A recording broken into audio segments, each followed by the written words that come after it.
নমস্কার বন্ধুরা, বাংলার নবাব সিরাজউদ্দৌলার সমাধিক্ষেত্র আমরা সেখানেই আজ এসেছি।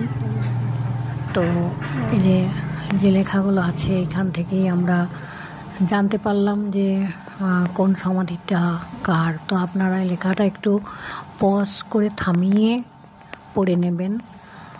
আর একটা অদ্ভুত অনুভূতি কাজ করলো এই সমাধিস্থানে গিয়ে। তো এটা মুর্শিদাবাদের অবস্থিত বাংলার নবাব সিরাজউদ্দৌলার সমাধি। আর একই সঙ্গে আরও অনেকের, আলীবর্দী খাঁ সহ অনেকেরই আছে এই সমাধিক্ষেত্র।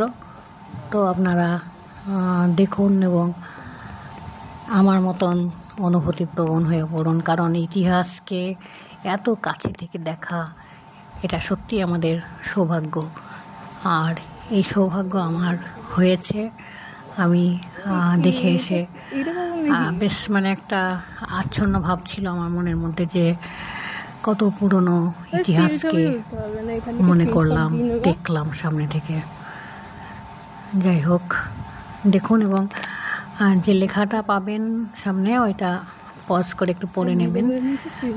সিরাজউদ্দৌলা সমাধির ক্ষেত্রে যে ঘরটা, সেটা কিন্তু খুব ভালোভাবেই ছবিটা তুলেছি, আপনারা দেখলে বুঝতে পারবেন। আলীবর্দী খাঁও ওখানে আছে এবং লেখাটা পড়ে যেটুকু জানলাম যে সবথেকে বড়টা হচ্ছে আলীবর্দী খাঁয়ের সমাধি। তো যাই হোক, আপনাদের জন্য আমি এই ভিডিওটা এখানে দিলাম। নমস্কার, ভালো থাকবেন সবাই। পরে আবার অন্য ভিডিও নিয়ে আসবো।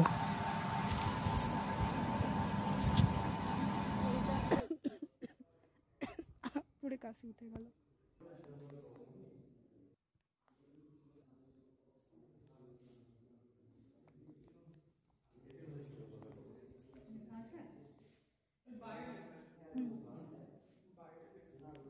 বাইরে বাইরে যে লেখা ছিল নীল রঙের, ওই যেটা তুমি বলছো ওখানে আছে।